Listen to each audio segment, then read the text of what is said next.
Hello, children. My name is Mrs. Vaughan. I used to teach fourth grade in Elmwood, and I loved every moment of it. And I'd like to share with you one of my all-time favorite books. It's written by Richard Peck, who was born and raised in Illinois. He actually lived in Decatur the first 18 years of his life. And he wrote two books that go together, and hopefully over the summer I'll have time to read both of them to you. They're based on some of his experiences as a young child living in central Illinois, and about a very crazy grandmother that you will enjoy hearing about. The first one we're going to read is called A Long Way from Chicago. It was always August when we spent a week with our grandma. I was Joey then, not Joe. Joey Dowdle, and my sister was Mary Alice. In our first visits, we were still just kids, so we could hardly see her town because of Grandma. She was so big, and the town was so small.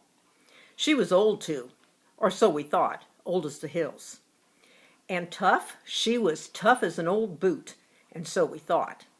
As the years went by, though, Mary Alice and I grew up, and though Grandma never changed, we'd seem to see a different woman every summer. Now I'm older than Grandma was then, quite a bit older.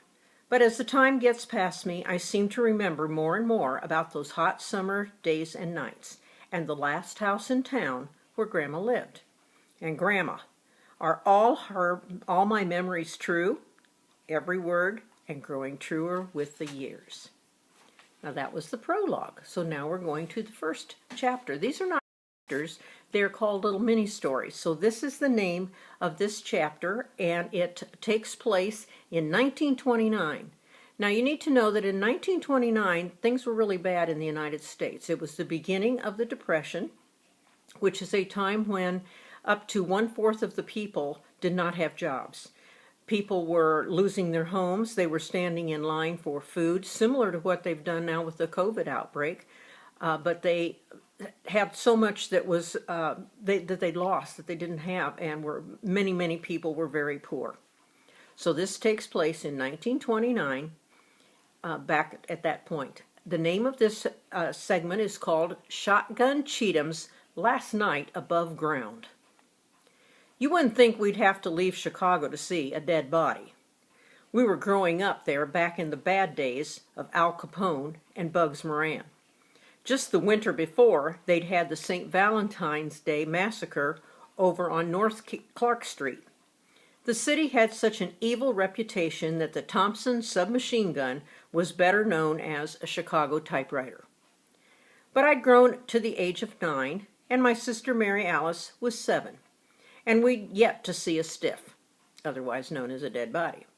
We guessed that most of them were where you couldn't see them, at the bottom of Lake Michigan, wearing concrete overshoes. No, we had to travel all the way down to our Grandma Dowdle's before we ever set our eyes on a corpse. Dad said that Mary Alice and I were getting to the age where we could travel on our own. He said it was time we spent a week with Grandma, who was getting on in years. We hadn't seen anything of her since we were tykes. Being Chicago people, Mother and Dad didn't have a car, and Grandma wasn't on the telephone. They're dumping us on her is what they're doing, Mary Alice said darkly. She suspected that Mother and Dad would take off for a week of fishing up in Wisconsin in our absence.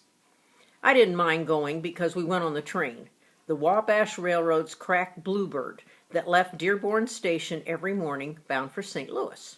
Grandma lived somewhere in between, in one of those towns the railroad tracks cut in two. People stood out on their porches to see the train go through. Mary Alice said she couldn't stand the place. For one thing, at Grandma's you had to go outside to the privy. We don't have those anymore. Those are the outdoor bathrooms, sort of like the porta potties. It stood just across from the Cobb House, a tumble-down shed full of stuff left there in Grandpa Dowdle's time. A big old snaggletooth tomcat lived in the Cobb House, and as quick as you'd come out of the privy, he'd jump at you. And Mary Alice hated that. Mary Alice said there was nothing to do and nobody to do it with, so she'd tag after me, though I was 2 years older and a boy. We'd stroll uptown in those first days. It was only a block of brick buildings, the bank, the insurance agency, Moore's store, and the Coffee Pot Cafe, where the old saloon had stood. Prohibition was on in those days, which meant that selling liquor was against the law. So people made their own beer at home. They still had tin roofs out over the sidewalk and hitching rails. Most farmers came to town horse-drawn, though there were Fords, and the banker, L.J. Wiedenbach, drove a Hutmobile. It looked like a slow place to us, but that was before they buried Shotgun Cheetah. He might have made it unnoticed all the way to the grave, except for his name. The county seat newspaper didn't want to run an obituary on anybody called Shotgun, but nobody knew any other name for him. This sparked attention from some of the bigger newspapers. One sent in a stringer to nose around the Coffee Pot Cafe in a human interest story, since it was August and a slow month for news. The Coffee Pot was where people went to loaf, talk tall, and swap gossip. Mary Alice and I were of some interest when we dropped by because we were kin of Mrs. Dowdall's, who never set foot in that place. She said she liked to keep herself to herself, which was uphill work in a town like this. Mary Alice and I carried the tale home that a suspicious type had come off the train in citified clothes and a stiff straw hat. He stuck out a mile and was asking around about Shotgun Cheetah, and he was taking notes. Grandma had already heard it on the grapevine that Shotgun was no more, though she wasn't the first person people ran to with news. She wasn't what you'd call a popular woman. Grandpa Dowdall had been well thought of, but he was long gone. That was the day she was working tomatoes on the Black Iron Range, and her kitchen was hot enough to steam the calendars off the wall. Her sleeves were turned back on her arms. When she heard the town was apt to fill up with newspaper reporters, her jaw clenched. Presently she said, "I'll tell you what that reporter's after. He wants to get the horse laugh on us all because he thinks we're nothing but a bunch of hayseeds and no-count country people. We are, but what business is that of his?" "Who was Shotgun Cheetah anyway?" Mary Alice asked. "He's an old reprobate who lived poor and died broke," Grandma said. "Nobody went near him 'cause he smelled like a polecat. He lived in a chicken coop, and now they'll have to burn it down." To change the subject, she said to me, "Here, you stir the tomatoes and don't let 'em stick. I stood in this heat till I'm half cooked myself." I didn't like kitchen work. Yesterday she'd done apple butter, and that hadn't been too bad. She made it outdoors over an open fire, and she put pennies in the cauldron to keep it from sticking. "Down at the Coffee Pot, they say Shotgun rode with the James boys." "Which James boys?" Grandma asked. "Jesse James," I said, "and Frank." "That wouldn't have been them," he said. "Anyhow, the Jameses was Missouri people. They were telling the reporter that Shotgun killed a man and went to the penitentiary." "Several around here done that," Grandma said, "though I don't recall him being out of town any length of time. Who's doing all that talking?" "A real old humped-over lady with buck teeth," Mary Alice said. "Cross-eyed?" Grandma said. "Oh, that'll be Effie Wilcox. You think she's ugly now. You should have seen her as a girl. And she'll talk you to death. Her tongue's attached in the middle and it flaps at both ends." Grandma was over by the screen door for a breath of air. "They said he notched his gun in 6 places," I said, pushing my luck. "They said the notches were either from banks he'd robbed or from sheriffs that he'd shot." "Was that Effie again? Never trust an ugly woman. She's got a grudge against the world," said Grandma, who was no oil painting herself. She fetched up a sigh. "I'll tell you how Shotgun got his name. He wasn't but 10 years old, and he wanted to go out and shoot quail with a bunch of older boys. He couldn't hit a barn wall from the inside, and he had a sty in one eye. They were out there in the pasture without a quail in sight, but Shotgun got all excited being with the big boys. He squeezed off a round and killed a cow. Down she went. If he'd been aiming at her, she'd have died of old age eventually. The boys took the gun off him, not knowing who he'd plugged next. And that's how he got his name, and it stuck to him like flypaper. Any girl in town could have outshot him, and that includes me." Grandma jerked a thumb at herself. She kept a 12-gauge double-barreled Winchester Model 21 behind the wood box, but we figured it had been Grandpa Dowdall's for shooting ducks, And I wasn't no Annie Oakley myself, except with squirrels. Grandma was still at the door, fanning her apron, and then in the same voice she said, "Looks like we got company. Take them tomatoes off the fire." A stranger was on the porch, and when Mary Alice and I crowded up behind Grandma to see, it was the reporter. He was sharp-faced, and he'd sweated through his headband. "What's your business?" Grandma said through the screen wire, which was as friendly as she got. "Ma'am, I'm making inquiries about the late shotgun Cheetah." He shuffled his feet, wanting to get one of them in the door. Then he mopped up under his hat brim with a silk handkerchief. His Masonic ring had diamond chips in it. "Who sent you to me?" "I'm going door to door, ma'am.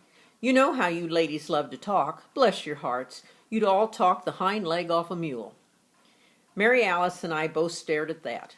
We figured Grandma might grab a broom to swat him off the porch. We'd already seen how she could make short work of peddlers even when they weren't lippy. And tramps didn't seem to mark her fence post. We suspected that you didn't get inside her house even if she knew you. But to our surprise, she swept open the screen door and stepped out onto the porch. I followed, and so did Mary Alice. Once she was sure the snaggle-toothed Tom wasn't lurking around out there waiting to pounce. "You a newspaper reporter," she said, "from Peoria?" It was the flashy clothes, but he looked surprised. "What they been telling you?" "Looks like I got a good story by the tail," he said. "Last of the old owl hoop gunslingers goes to a pauper's grave." "That's kind of an angle, ma'am. I wonder if you could help me flesh out the story some." "Well, I got flesh to spare," Grandma said mildly. "Who's been talking to you?" Well, it was mainly an elderly lady. "Ugly as sin, calls herself Wilcox," Grandma said. "She's been in the state hospital for the insane until just lately, but as a reporter, I guess you knows that out." Mary Alice nudged me hard, and the reporter's eyes widened. "They tell you how Shotgun came by his name?" "Well, opinions seem to vary, ma'am." "Oh, well, fame is fleeting," Grandma said. "He got it in the Civil War." The reporter's hand hovered over his breast pocket where a notebook stuck out. "Oh, yeah, Shotgun went right through the war with the Illinois Volunteers. Shiloh in the spring of '62, and he was with U.S. Grant when Vicksburg fell. That's where he got his name. Grant gave it to him, in fact. Shotgun didn't hold with government-issue firearms. He shot rebels with his old Remington pump-action that he used to kill quail back here at home."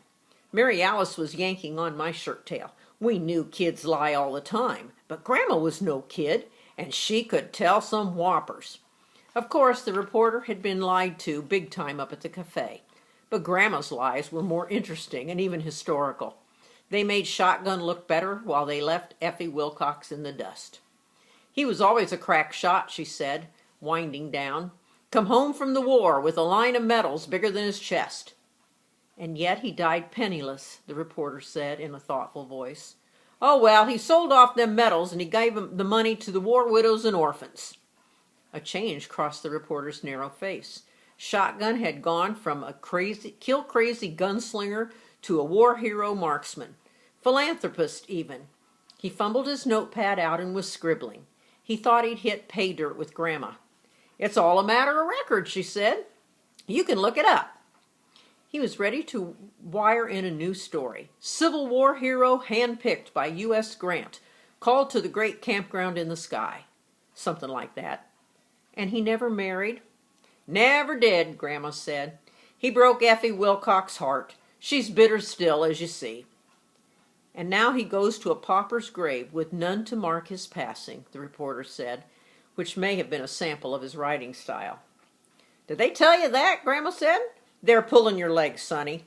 You drop by the coffee pot and tell them that you heard Shotgun's being buried from my house with full honors.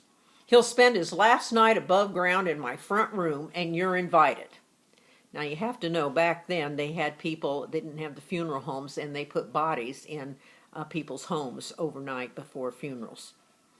The reporter backed down the porch stairs, staggering under all his new material. "Much obliged, ma'am," he said. "Happy to help," Grandma said. Mary Alice turned loose of my shirt tail. What little we knew about grown-ups didn't seem to cover Grandma. She turned on us. "Now I gotta change my shoes and walk all the way up to the lumberyard in this heat," she said, as if she hadn't brought it all on herself. Up at the lumberyard, they'd be knocking together Shotgun Cheatham's coffin and sending the bill to the county. And Grandma had to tell him to bring that coffin to her house with Shotgun in it. By nightfall, a green pine coffin stood on two sawhorses in the bay window of the front room, and people milled in the yard. They couldn't see Shotgun from there because the coffin lid blocked the view. Besides, a heavy gauze hung from the open lid and down over the front of the coffin to veil him. Shotgun hadn't been exactly fresh when they discovered his body. Grandma had flung open every window, but there was a peculiar smell in the room. I'd only had one look at him when they carried in the coffin, and that was enough. I'll tell you just two things about him. He didn't have his teeth in, and he was wearing bib overalls. The people in the yard still couldn't believe Grandma was holding open house. This didn't stop the reporter who was haunting the parlor looking for more flesh to add to his story. And it didn't stop Mrs. L.J. Wiedenbach, the banker's wife, who came leading her father, an ancient codger half her size, in his full Civil War Union blue. "We are here to pay our respects at the sad time," Mrs. Wiedenbach said when Grandma let them in. "When I told Daddy that Shotgun had been decorated by U.S. Grant and wounded 3 times at Bull Run, it brought it all back to him, and we had to come." Her old daddy wore a forage cap and decoration from the Grand Army of the Republic, and he seemed to have no idea where he was. She led him up to the coffin, where they admired the flowers. Grandma had planted a pitcher of glads from her garden at either end of the pine box. In each pitcher she'd stuck an American flag. A few more people, willing to brave Grandma, came and went, but finally we were down to the reporter, who'd settled into the best chair, still nosing for news. Then who appeared at the front door but Mrs. Effie Wilcox in a hat. "Mrs. Dowdle, I've come to set with you overnight and see our brave old soldier through his last watch." In those days, people sat up with a corpse through the final night before burial. I'd had bet money that Grandma wouldn't let Mrs. Wilcox in for a quick look, let alone overnight. But of course, Grandma was putting on the best show possible to pull the wool over the reporter's eyes. Little though she seemed to think of townspeople, she thought less of strangers. Grandma saved Mrs. Wilcox inside, waved her inside, and in she came, her eyes all over the place. She made for the coffin, stared at the blank white gauze, and said, "Don't he look natural?" Then she drew up a chair next to the reporter. He flinched because he had it on good authority that she'd just been left out of the insane asylum. "Warm, ain't it?" she said, straight at him, but looking everywhere. The crowd outside finally dispersed. Mary Alice and I hung at the edge of the room, too curious to be anywhere else. "If you're here for the long haul," Grandma said to the reporter, "how about a beer?" He looked encouraged, and Grandma left him to Mrs. Wilcox, which was meant as punishment. She came back with 3 of her home brews, cellar cool. She brewed beer to drink herself, but these 3 bottles were to see the reporter through the night. She wouldn't have expected her worst enemy, Effie Wilcox, to drink alcohol in front of a man. In normal circumstances, the family recalls stories about the departed to pass the long night hours. But these circumstances weren't normal, and quite a bit had already been recalled about Shotgun Cheatham anyway. Only a single lamp burned, and as midnight drew on, the glads drooped in the pitchers. I was wedged in a corner, beginning to doze, and Mary Alice was sound asleep on a throw rug. After the second beer, the reporter lulled, visions of Shotgun's Civil War glories, no doubt dancing in his head. You could hear the tick of the kitchen clock. Grandma's chin would drop and then jerk back. Mrs. Wilcox had been humming Rock of Ages, but tapered off after Let Me Hide Myself in Thee. Then there was the quietest sound you ever heard, somewhere between a rustle and a whisper. It brought me around, and I saw Grandma sit forward and cock her head. I blinked to make sure I was awake, and the whole world seemed to listen. Not a leaf trembled outside. But the gauze that hung down over the open coffin moved. It twitched. Except for Mary Alice, we all saw it. The reporter sat bolt upright, and Mrs. Wilcox made a little sound. Then nothing. Then the gauze rippled as if a hand had passed across it from the other side, and in one place it wrinkled into a wad as if somebody had snagged it, as if a feeble hand had reached up from the coffin depths in one last desperate attempt to live before the dirt was shoveled in. Every hair on my head stood up. "Nah," Mrs. Wilcox said, strangling. She pulled back in her chair and her hat went forward. "No!" The reporter had his chair arms in a death grip. "Sweet mother of—" But Grandma rocketed out of her chair. "Whoa, shotgun," she bellowed. "You've had your time, boy. You don't get no more." She galloped out of the room faster than I could believe. The reporter was riveted, and Mrs. Wilcox was sinking fast.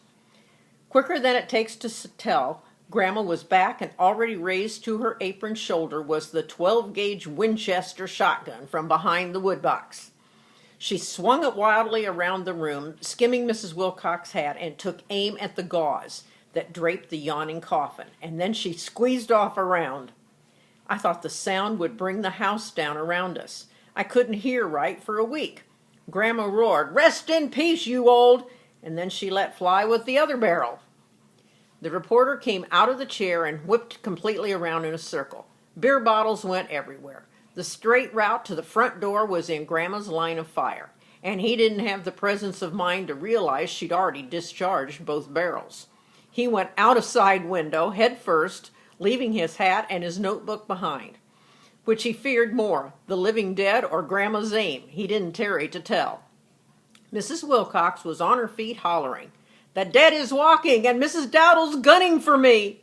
She cut and ran out the door and into the night. When the screen door snapped to behind her, silence fell. Mary Alice hadn't moved. The first explosion had blasted her awake, and she naturally thought that Grandma had killed her, so she didn't bother to budge. She says the whole experience gave her nightmares for years after. A burned powder haze hung in the room, cutting the smell of shotgun Cheetah. The white gauze was black rags now, and Grandma had blown the lid clear off the coffin. She'd blown out all 3 windows in the bay, except that they were open. As it was, she pitted her woodwork bad and topped the snowball bushes outside. But apart from scattered shot, she hadn't disfigured Shotgun Cheetah any more than he already was. Grandma stood there savoring the silence. Then she turned toward the kitchen with the 12-gauge loose in her hand. "It's time you kids went to bed," she said as they trudged past. Apart from Grandma herself, I was the only one who'd seen the big old snaggle-toothed tomcat streak out of the coffin and over the windowsill when she let fire. And I suppose she'd seen him climb in, which gave her ideas. It was the cat, sitting smug on Shotgun Cheatham's breathless chest, who'd battered at the gauze the way a cat will, and he sure lit out the way he'd come when Grandma fired just over his raggedy ears, as he probably used up 8 lives already. The cat in the coffin gave Grandma Dowdle her chance. She didn't seem to have any time for Effie Wilcox, whose tongue flapped at both ends. But she had even less time for newspaper reporters who think your business is theirs. Courtesy of the cat, she fired a round, so to speak, in the direction of each. Though she didn't gloat, she looked satisfied. It certainly fleshed out her reputation and gave people new reason to leave her in peace. The story of Shotgun Cheatham's last night above ground kept the Coffee Pot Cafe fully engaged for the rest of our visit that summer. It was a story that grew in the telling, in one of those little towns where there's always time to ponder all the different kinds of truth.